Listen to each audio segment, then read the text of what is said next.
Hello students.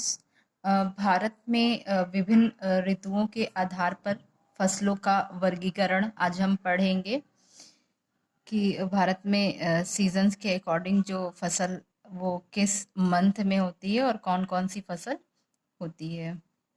तो सबसे पहले जो है वो है रबी की फसल। शीत ऋतु की फसलों को रबी कहा जाता है। इनकी बुआई का समय जो होता है वो अक्टूबर से नवंबर के बीच होता है और फरवरी के अगले माह के बीच इन फसलों को काट लिया जाता है मार्च अप्रैल में। इन फसलों को ठंडी जलवायु की आवश्यकता होती है।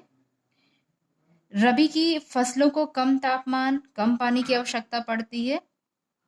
इनके पौधों में बीज जल्दी अंकुरित हो जाता है और रबी फसल की जो प्रमुख फसलें हैं रबी की, वे उसमें गेहूं, जौ, चना, मटर, सरसों, राई, मसूर फसलें हैं।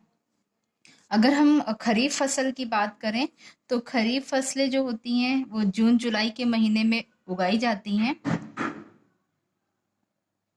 इनका पौधा जो होता है वो मई से जुलाई के बीच लगा दिया जाता है और सितंबर से अक्टूबर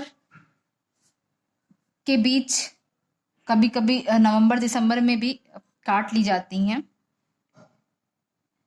इनकी प्रमुख फसलें धान, गन्ना, तिलहन, ज्वार, बाजरा, मक्का, अरहर आदि हैं।